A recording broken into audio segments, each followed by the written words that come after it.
नमस्कार विद्यार्थियों। आज हम एक नया टॉपिक प्रारंभ कर रहे हैं। भारतीय राष्ट्रीय कांग्रेस में उग्रवाद। भारतीय राष्ट्रीय कांग्रेस में उग्रवाद से तात्पर्य वह कांग्रेस जिसके नेतृत्व में देश ने आज़ादी प्राप्त की थी, यानी कि 1947 से पहले। और उस कांग्रेस में आप जानते हैं दो विचारधाराएं थीं। उदारवाद, जो कि 1885 से 1905 तक रहा, और वो उदारवाद के बाद में फिर कांग्रेस में एक उग्रवाद आया, एक कांग्रेस में एक एक्साइटमेंट आया। उससे संबंधित आज से हमारा व्याख्यान प्रारंभ। भारतीय राष्ट्रीय आंदोलन के दूसरे चरण की शुरुआत उग्रवादी राजनीति के उदय के साथ होती है। प्रथम चरण में कांग्रेस पर उदारवादियों का प्रभुत्व था। इन उदारवादी नेताओं ने ब्रिटिश राजभक्ति तथा संवैधानिक पद्धति में विश्वास व्यक्त किया था। इनकी आवेदन करने की नीति, निवेदन करने की नीति, उसका अंग्रेजों पर, उस सरकार पर कोई प्रभाव नहीं पड़ा और वह शासन में मनमानी करती रही। 19वीं सदी के अंत में तथा 20वीं सदी के प्रारंभ में कुछ ऐसी घटनाएं घटी जिन्होंने नरमदलीय नेताओं की प्रार्थना, प्रतिवेदन, विनय एवं अनुग्रह की नीति के खोखलेपन को उजागर कर दिया। इसकी प्रतिक्रिया स्वरूप कांग्रेस में एक नए एवं युवा दल का उदय हुआ, जो पुराने नेताओं के आदर्श तथा तरीकों का कड़ा आलोचक था। इसने उदारवादियों की अनुनय विनय की नीति को राजनीतिक भिक्षावृत्ति की संज्ञा करार दिया। ये क्रुद्ध जो एंग्री यंग मैन थे या युवा तरुण लोग, उनका वैधानिक साधनों तथा अंग्रेजों की न्यायप्रियता में विश्वास नहीं था। वे चाहते थे कि कांग्रेस का ध्येय स्वराज होना चाहिए। अरविंद घोष का नाम इसमें बड़ी प्रमुखता से लिया जा सकता है। वे इंग्लैंड से अंग्रेजी वातावरण में पल बढ़कर भारत लौटे थे। भारत लौटकर उन्होंने अंग्रेजी तौर तरीकों के विरुद्ध तीव्र प्रतिक्रिया प्रारंभ किया और कई लेख लिखे उन्होंने। न्यू लैंप्स फॉर ओल्ड के शीर्षक से उन्होंने लेखों की एक श्रृंखला प्रकाशित की। उन्होंने कांग्रेस की भिखमंगी नीति पर प्रहार किया। एक और युवक जिनका नाम अश्विनी कुमार दत्त ने 1897 के कांग्रेस अधिवेशन को एक तमाशा बताया। दत्त बारिसाल के एक स्कूल के अध्यापक थे जो अपने जिले में वर्षों से समाज सेवा करते आ रहे थे और उन्हें अच्छा जनमत भी प्राप्त था। उन्होंने भी उदारवादियों की अनुनय विनय की नीति की कटु आलोचना की। 1905 के उपरांत तो रविंद्रनाथ की कविताएं भी प्रकाशित होने लगी थीं।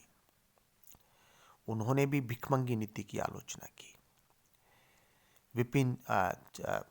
लोकमान्य तिलक, विपिन चंद्र पाल, लाला लाजपत राय के नेतृत्व में उग्रवादियों ने राष्ट्रीय आंदोलन को एक नई ऊर्जा दी, एक नया मोड़ दिया। वे स्वतंत्रता एवं स्वराज्य को अपना जन्म सिद्ध अधिकार मानते थे।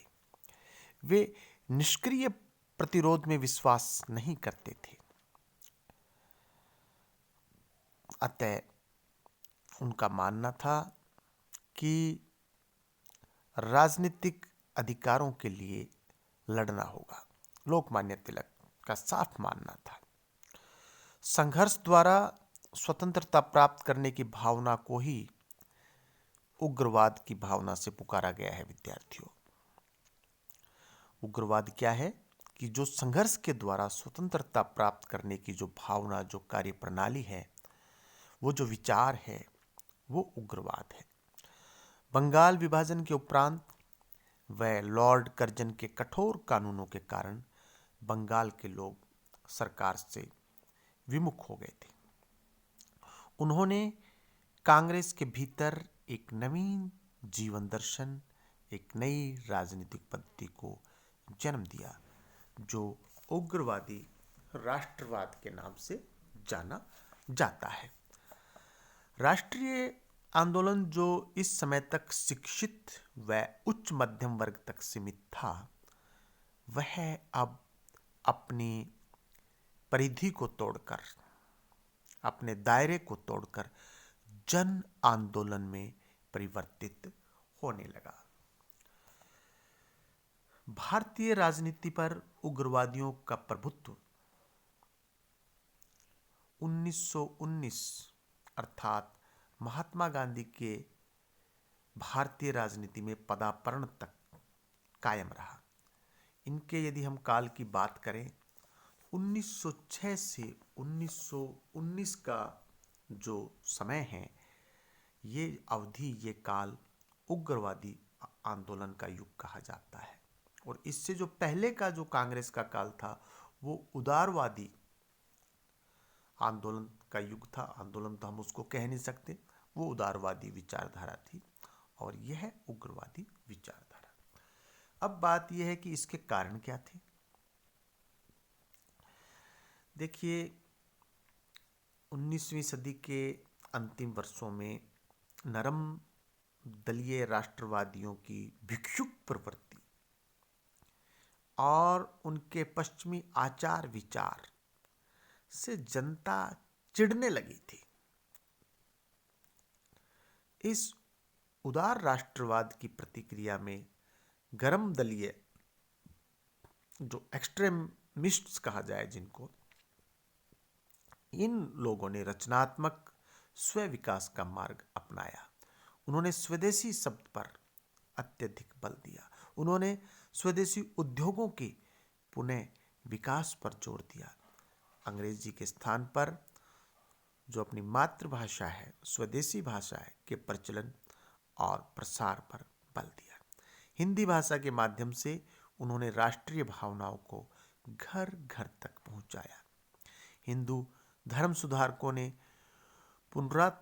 जो एक पुनर्जागरणीय कहें, वो भारतीय संस्कृति के अंदर उन्होंने एक वो कार्य किया। शांतिपूर्ण असहयोग या सत्याग्रह के नाम पर देशवासियों को एकजुट करने का भी प्रयास हुआ। किसान व मजदूर वर्ग को अपना परम सहयोगी बनाने के लिए आर्थिक विषयों पर भी मंथन हुआ। तो ऐसे बहुत से बातें जिनको हम अभी विस्तार से करेंगे। उदारवादियों की आंदोलन के प्रति उदासीनता एक कारण, एक शीर्षक यह है। उग्रवादी यानी कि संघर्षवादी, इनको यदि विद्यार्थियों संघर्षवादी कहूं तो ज़्यादा ठीक लगता है। उग्रवादी राष्ट्रवाद के विकास का, संघर्षवादी राष्ट्रवाद के विकास का एक प्रमुख कारण यह था कि नरम दल जो उदारवादी हैं में ही गतिरोध उत्पन्न हो गया था। तार्किक नियम के अनुसार कोई भी आंदोलन लंबे समय तक गतिहीन नहीं रह सकता।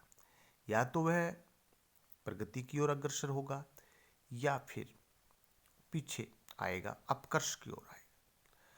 उदारवादी आंदोलन के पक्षधर नहीं थे। वे कोई भी ऐसा आंदोलन करना नहीं चाहते थे जिससे ब्रिटिश सरकार नाराज हो जाए और उन्हें जेल जाना पड़े। उदारवादियों की यह नीति 20 साल तक चलती रही। अंत में राष्ट्र का हित विचारने वालों के दिलों में संगठन की इस अकर्मण्यता से खींच हो गई और आंदोलन करने के लिए आंदोलित हो उठे। वे उदारवादियों की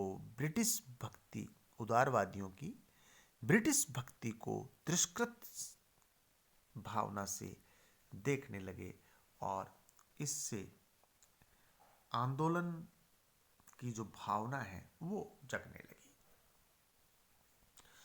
विद्यार्थियों, एक 1892 का अधिनियम आया और 1892 से लेकर 1905 के अंतराल में ऐसी घटनाएं घटी जिन्होंने भारत के राष्ट्रवादियों के दिलों को झकझोर दिया। हालांकि ब्रिटिश सरकार ने 1892 का अधिनियम उदारवादियों में उत्पन्न आक्रोश को शांत करने के लिए पारित किया था, परंतु इस अधिनियम से उदारवादी असंतुष्ट रहे। इसके अलावा भी जो अधिनियम पारित हुए उन्होंने भारतवासियों के राजनीतिक अधिकारों पर आघात ही किया। लोकमान्य तिलक भारतीय समाचार पत्र व संपादकों द्वारा जब इन अधिनियमों की आलोचना की गई तो आलोचकों को बंदी बना लिया गया। इन परिस्थितियों को देखकर ब्रिटिश सरकार के समर्थक स्वयं गोखले ने कहा, अफसरशाही खुले रूप से स्वार्थी होती जा रही है और राष्ट्रीय आकांक्षाओं का खुला विरोध कर रही है। तो अब विद्यार्थियों को समय आ रहा था कि जनता उदारवादियों के ज्ञापन व अनुरोध करने से संतुष्ट रहने वाली नहीं थी। इसी समय भारत में लॉर्ड कर्जन का आगमन होता है 1898। इतिहासकार पी.ई. रॉबर्ट्स लिखता है कि भारत में किसी अन्य वायसराय को अपना पद संभालने से पूर्व भारत की समस्याओं का इतना अधिक ज्ञान नहीं था जितना कि लॉर्ड कर्जन को था। अपने इस उत्तरदायित्वपूर्ण व गौरवपूर्ण पद संभालने पर स्वयं लॉर्ड कर्जन ने भी अपने भाषण में कहा था, मैं भारत को, इसके लोगों को, इसके इतिहास को, इसकी सरकार को, इसकी सभ्यता के रहस्य को और इसके जीवन को प्यार करता हूँ। उसके इस कथन से भारतवासियों ने सोचा था कि वह लॉर्ड रिपन की भांति भारत का भला करेगा, कल्याण करेगा, लोकप्रिय बनेगा। इंग्लैंड से रवाना जब वो भारत के लिए होता है उससे पूर्व उसने कहा था, मैं वायसराय के पद को सहर्ष स्वीकार करता हूँ क्योंकि मुझे भारत तथा भारत के लोगों से बड़ा लगाव है। भारत आते ही उसने भारतीय प्रशासन में सक्रिय कदम भी उठाए। वह अपने प्रशासनिक कार्यों के कारण भारत में विख्यात रहा तो कुख्यात भी रहा। उसने कई सुधार इस प्रकार के किए जिससे भारतवासी संतुष्ट भी हुए। 1904 के बजट में लॉर्ड कर्जन ने घोषणा की थी कि मेरी दृष्टि में शासित लोग के संतोष का दूसरा नाम ही प्रशासन की कार्यकुशलता है। परंतु अच्छे प्रशासनिक सुधारों के साथ साथ कतिपय ऐसे भी प्रशासनिक सुधार कर गया जिनसे वह भारत में सदा के लिए अपयश का भाजन बन गया और भारत में उग्रवाद को अति प्रबल बना गया। वह अनुदार दल का सदस्य था और उसके पूर्वाधिकारी Lord Dufferin, Lord Lansdowne, Lord Elgin, वो भी टोरी की जो पार्टी थी अनुदार दल, उसी के सदस्य थे, जिनकी आंखों में कांग्रेस कांटों की तरह अखरती थी। उनकी भांति कर्जन भी कांग्रेस विरोधी बन गया। वह उसे तुच्छ मानने लगा। अतः उसने भारत सचिव हैमिल्टन को लिख दिया कि कांग्रेस गिरने को लड़खड़ा रही है और मेरी यह सबसे बड़ी आकांक्षा है कि मैं इसकी शांतिपूर्वक मृत्यु में सहायक बनूं। अतः उसने कांग्रेस की मांगों का कोई ध्यान न देते हुए ऐसे कानून बनाना प्रारंभ कर दिया जो उदारवादी कांग्रेस के जो नेता थे उनकी नीतियों, उनकी वैल्यूज के विरुद्ध थे। उनका स्पष्ट कहना था कि यदि कांग्रेस निर्दोष है तो बेकार है और यदि सरकार विरोधी है तो राजद्रोहात्मक है। यह उनका स्पष्ट कहना था। अतः उसने ऐसे कानून पास किए कर्जन का कांग्रेस के बारे में कि कांग्रेस निर्दोष है तो बेकार है और सरकार विरोधी है तो राजद्रोही है।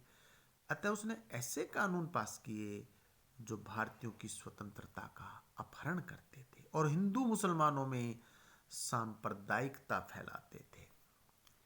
ऐसे में लॉर्ड कर्जन ने सत्ता का विकेंद्रीकरण करने की दृष्टि से नगर निगम जो कलकत्ता कॉरपोरेशन है उसकी ऑटोनॉमी यानी कि स्वायत्तता समाप्त करने की दृष्टि से 1899 में कलकत्ता कॉरपोरेशन एक्ट, कलकत्ता नगर निगम जो उसने अधिनियम पारित किया। इस अधिनियम के फलस्वरूप निगम की सदस्य संख्या 75 से घटाकर 50 कर दी। 25 सदस्य जो कम किए गए वे सब निर्वाचित भारतीय थे। परिणाम स्वरूप भारतीय सदस्यों की संख्या कम हो गई। इसके साथ ही कलकत्ता नगर निगम के अधिकारों में कमी आ गई। लॉर्ड कर्जन स्थानीय स्वराज्य संस्थाओं में कोई आस्था नहीं रखता था। निर्वाचित सदस्यों के कम हो जाने से अंग्रेज मनोनीत जो सदस्य हैं उनकी संख्या बढ़ गई। उन पर अब किसी प्रकार का नियंत्रण नहीं रहा। रजत कांता रे का कहना है कि बंगाल में राष्ट्रीयता वहां के नगर निगम के सहयोग से ही पनपी एवं प्रबल हुई। निर्वाचित सदस्यों में कलकत्ता के बुद्धिजीवी लोग थे, व्यापारी लोग थे, सामाजिक कार्यकर्ता थे और वे इनको जब हटाया गया, इनके हटाने से अब नगर निगम पूर्ण रूप से ब्रिटिश सरकार के लॉर्ड कर्जन के नियंत्रण में चला गया और निष्कासित सदस्य उसके कट्टर विरोधी बन गए। इसीलिए सुरेंद्रनाथ बनर्जी ने इस अधिनियम पर टिप्पणी करते हुए इसे स्थानीय स्वायत्त शासन का मुखौल उड़ाने वाला बताया है। अपने एक भाषण में उन्होंने इसे स्थानीय स्वायत्त शासन का एक मजाक, एक मुखौल उड़ाने वाला इसको उन्होंने सुरेंद्रनाथ बनर्जी ने बताया। निसंदेह इस अधिनियम का विरोध होना था और विरोध भी ऐसा भयंकर हुआ कि कलकत्ता में आज तक ऐसा विरोध अंग्रेजों ने पहले कभी नहीं देखा था। सुरेंद्रनाथ बनर्जी स्वयं निगम के सदस्य थे। उन्होंने 23 सदस्यों के साथ निगम से त्याग पत्र दे दिया। शेष अगले व्याख्यान में। बहुत बहुत धन्यवाद।